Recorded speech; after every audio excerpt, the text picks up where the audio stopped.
So what is for dinner tonight, actually? What are we going to have tonight? All these different choices, these different options, and I don't know. Maybe I do, though. But I mean, you already know the answer to that. If you're familiar with the 90s advertisements, you know the answer is this. This is what's for dinner. Ground beef, or beef for that matter. The question is, though, how did we get here? After all, this started like this. And now it's this. Multiple packets for a really good price. In Mobile, Alabama, or whatever city you live in, the ability to go get ground beef or to get food at an easy pace. How did this happen? The process has taken thousands of miles and hundreds of years to perfect, but you get to go through time and perfect the process, to trace the history of how this came to be. You get to be a cowboy, and not like the kind that shoots up people in a saloon, although there's tons of great games for that. This game that we're talking about today, you get to take that great Western trail to herd your cattle all through the countryside and through dangerous places and ravines and rivers and deserts to get them onto the trains, and you can ship them out from Kansas City all over the country to where people can have their chili con carne or their spaghetti or their stuffed peppers or whatever the heck else you eat with beef. But that's what this game's all about. You are supplying the world with food. It's a pretty big task. Let's take a look and see how it is.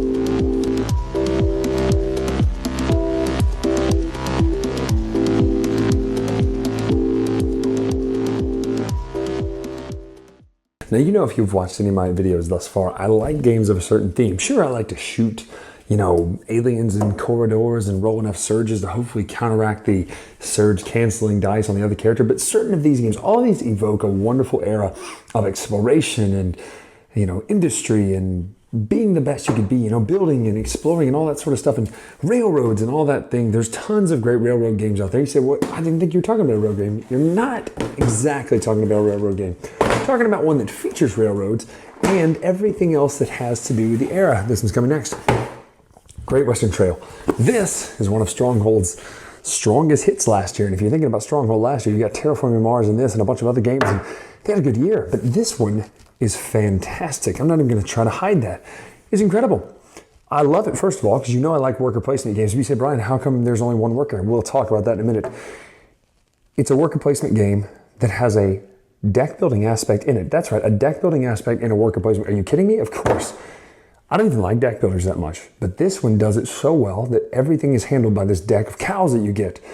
Let's take a look right now at what and how and when and whatever this game does. So here's the basic setup right here. Each player gets their own board with all of these pieces of wood on it. I'll explain what those do in a minute. You lay them out exactly like they are. These three workers are printed onto the paper there, so they count as permanent workers.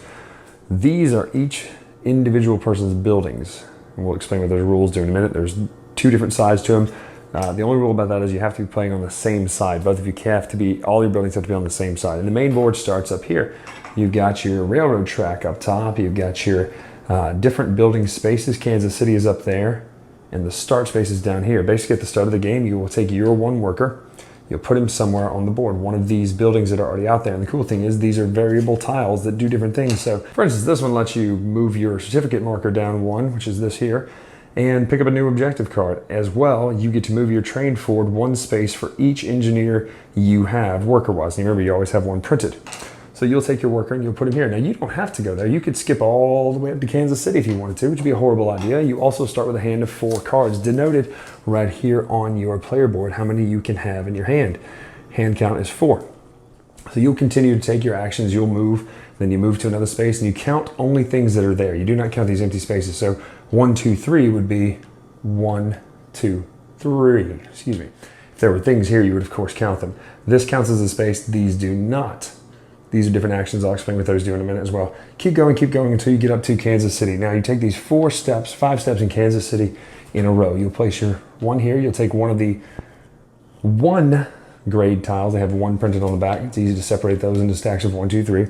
Take your 1 tile, put it out wherever you go. So this is a desert hazard. So you would put it out to the lowest number in the desert down here. You then move to 2. And you'll refill these for the next person. Pick one of the 2 workers to put on the worker track, the hiring track. This moves down. Also, this round marker indicates when the game ends. When it gets to this red arrow, that's when the game ends. It's end game, and you go into the scoring. And then 3, same thing. You would do the same thing here. This is a 2-person setup. has these denoted all over the board where you can do for different things for 2 players. There's also a token that goes here if you're playing with more players that changes this up a little bit.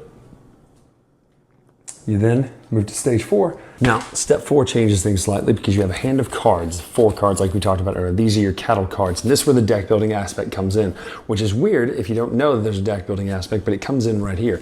You have your 4 cards and you sell your cattle. For instance, this hand is only worth $4. Now, you say that's 2, 4, 6, 8. Well, the problem is if you sell 2 of the same kind of cattle, it only counts each cattle once. So this is only worth $4. So your goal is to drop these worse cattle or some of these bad cattle throughout the different actions, because some of the actions require you to get rid of a green cow or a black cow or a Jersey cow or Dutch bells or something like that in order to get money or to get different things or to get upgrades. Now here's the thing. Your job is very simple. Sell these, get the money for it, and then you take your tile, one of these tokens off your board from one of the anywhere you want to take it that's available, and you put it on one of these places to send it to. Now, we only sold 4 worth of cattle, so we can only sell up to Wichita, which is number 4 here. Put your token down there. You just freed up an action, making your actions better, and then this track up here, once you fill in here and here, or here and here, or here and here, whatever's in between is what you get. This one, for instance, between Wichita and Colorado Springs is a negative. So, yes, it's cheap to fill your actions, but you would have to fill your actions to get new actions out there, but you would have a -1 victory point for doing this because it's cheaper. It encourages you to do it better on this side over here. One other thing, each of these X's right here that are between where your railroad track is and where you deliver is $2. So for me, it's $2 a here. So I would actually only be making a profit of $2 to deliver to Wichita, which is pretty horrible. Go to stage 5, you drop that off, but every time you sell your cattle, your actions get better, and that's kind of the whole thing. Rinse and repeat. Go back to the beginning and run back through. Well, now these are some tiles I wanted to show you what they do because it's how you get better and do more things in the game. For instance, you can go to this tile wherever it is on the board, and this is where you discard 1 Guernsey cow or Dutch belt cow and you gain $2. Second action you can do is you can build one of your buildings. That's any of these buildings up here for the cost of $2 per worker it requires to build it. Now the problem is, I feel like this game gets their pluses and minuses backwards, but we'll talk about it later. So let's say you were going to build this building. Well, it only requires 1 worker to build it, which means you actually have to have 1 worker down here. You always have 3. Requires 1 worker, so it's 2 times the cost of the worker requirement. So this would be $2 to build this building.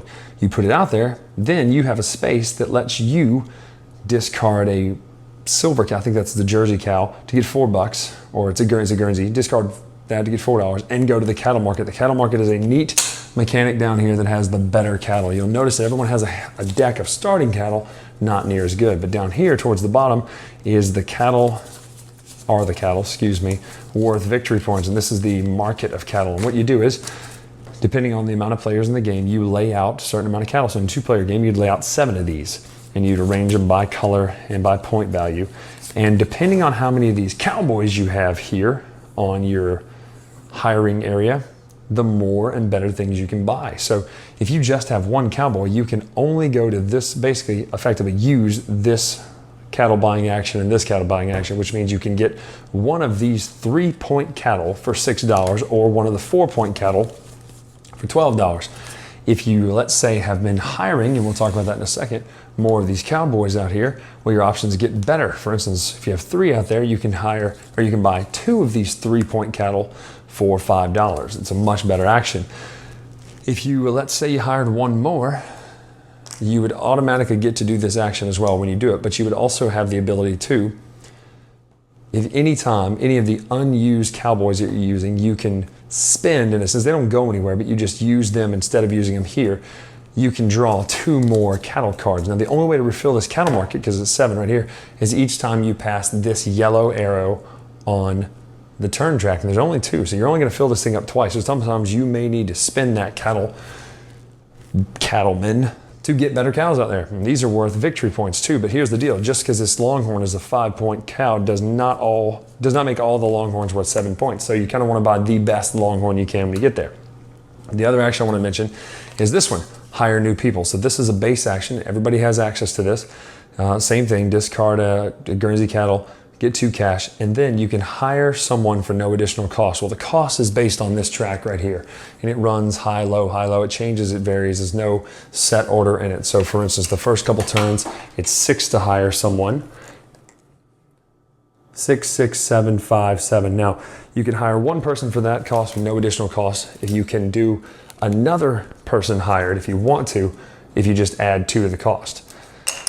And again, you would think that'd be minus the cost, but it's actually add to it. And that is basically how it plays. You do these different actions, you build your tiles, you put your tiles on the board, continue to fill this out. And let's say you build here and here, and these are already here. Well, you'll notice that more actions appear, which means it's gonna take you more movement, 1, 2, 3, to get across. You'll notice the base movement is 3. If you take one of these actions off to make your movement speed better, not only do you get a plus here, you get 3 gold when you do it, but you can set this out on one of the station tiles, and we'll talk about those as well, or up there on the delivery tiles, and you get a 4th movement point, which means you could go 1, 2, 3, 4 and get to this building. Now, let's say the blue player is playing, he cannot stop. He can stop here, but he has no access to my actions. He can only do actions here, and if he stops here, he only gets to do these auxiliary actions. So on your board, you have these auxiliary actions over here, which are basically things like get a coin, or draw a card, discard a card, trying to get a better cattle hand, because again, you want those dollars at the end. The more you make these actions better, the more actions you have available. This one is spend a coin and move your train back 1 to move your certificate tile down 1. The certificate tile basically adds money to your sale. So let's say your hand was this in the end of the game, or the end of the Kansas City match, you had 1, 5, and 3. Well, these are only worth 1. This is 6 and 3 is 9. So $9. But let's say you need a little bit more money. You can spend these temporary certificate tiles to add to it. So that 9 now becomes a 10. You can obviously make these better as well by getting them down to here. Now, that is how you play the game. That is what you do. But let's take a look at 1 or 2 more aspects and wrap this thing up. So up here with your train, you can move this up. Any space that says move your train forward, you get to move it up these amount of spaces here. Let's say you move to here to 4, right? Well, if you get to move 1 additional point, you could either go to 5 or you could turn out here and give up one of your workers to become a station master. You take one of your workers, scoot this over, take this, now you pay the cost, this is $2, but at the end of the game, you'll get a victory point. You can also put one of your action discs here. You're now the master of that station. This is what gives you the victory points at the end, but since you became the station master, you get this bonus. This one is a permanent plus to your certificates. You always have 1 to spend, and you can, for every 2 hazards you get rid of, you can gain 3 victory points. And getting rid of hazards are things like these right here. If you stop here, the green hand or the black hand in 2-person games means you pay 2 coins. Some of your own buildings will have these hands, which means if someone lands there, they have to pay you coins. If it's a hazard, they just go to the bank. Or if it's trading with the Indians here, if you stop here, you'll have to pay 2 for this. So getting rid of a hazard is a good action because it actually gives you victory points. The other one here is trade with the Indians right here. So you can pick up any of these tiles right here with the teepees on them. If you pick up this one, it gives you a coin. These you have to pay. And you say, why would you do that? Well, some of your objective cards here will say things like, have 2 station masters and a hazard. Have a station master and 2 green teepee tiles. Have 1 longhorn cow and a hazard. So you have to do these things to get these points. If you don't complete them, kind of like Ticket to Ride, you lose points there.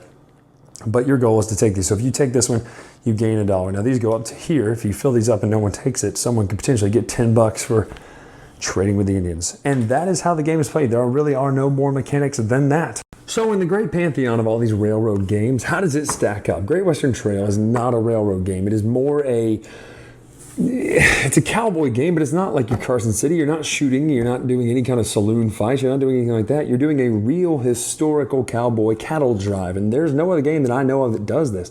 And Euros do this mundane slice of life best. That's why Chekhov wrote books about slice of life. I was really historically geeky. I apologize. But my point is this. This whole slice of life Euro, you're farming in the 17th centuries. You're a strange dwarven cave farmer. You're selling stuff to the harbor in France. This one, you're cattle driving, and this just is a fantastic game. It's as good as it gets. I mean, it's worker placement, but it's heavy. You're strategizing. You're doing all your kind of board management as well as your train management as well as your area management, where you're going to place those actions. Because if you place actions after a hazard, you get a better secondary action and things like that. So you have to kind of think about every single aspect, and that's what makes a game like this great. They could have gone really light with this, but they didn't. They chose to go really heavy, and that is what I like. But it doesn't feel too heavy. It feels accessible because There's popular mechanics that are in there. There's things like, that's the name of the magazine. That was lame. There's mechanics in there, things like deck building. There's worker placement. And you say, well, again, it's only one worker. Again, I like the idea of this racing worker placement where you have one worker and you can't go backwards. You can only move forward with your cattle, which is not only thematic, it's pretty neat. So you need to know if you're going to build a building that turn and you need to place a building, you may want to put it in front of you so you know you can get to it, or you may want to put it behind you where the other players have to go there and pay you money. So it's kind of a decision you have to make. Every little bit about this is a decision. Who you hire is a decision, because each of those 3 tracks for the different workers have different instant bonuses that happen. Which actions you take the little disc off of to make better. The double actions, some of those auxiliary actions you can take twice. Well, which ones do you want to do that with? And every single thing is a choice, but it's a good choice and it's a fun choice. And I don't feel like Great Western Trail is one of those games where if you feel like you're behind at the beginning, you're just going to lose. It's not like a food chain magnate in that sense. Like, you can come back. You can get a lot of victory. There's a lot of ways to get points. Maybe you specialize in the railroad. By the time you get all the way down that 90-degree angle on the railroad, you can start making some really good victory points just for becoming station master. And that only cost you, 10 coins at the time. Well, by the time you get there, you're making enough money anyway. So Great Western Trail is a must get if you're a Euro fan. It is a fantastic game. It's hard to find right now, but I definitely think you should get it. There's nothing else out there like this. All of these different railroad games do different things, but this one does something different. It makes you feel like you're really herding cattle and trying to make sure you get everything there safely, on time, and for the best profit. And that's why I think it's going to stand the test of time. I think it's going to win awards. I think Great Western Trail, you're going to be seeing it for a long time. So make sure to follow us on Twitter, The Latest Retro. We'll see you next time. Thanks so much for watching the Dice Tower videos. Find more great videos and reviews, as well as our top-rated audio podcast at Dicetower.com. You can also find other great shows at Dicetowernetwork.com. I'm Eric Summerer, and you've been watching The Dice Tower. The Dice Tower is sponsored by Cool Stuff Inc., where you can find great games for great prices. Cool stuff in stock. Check them out at CoolStuffInc.com.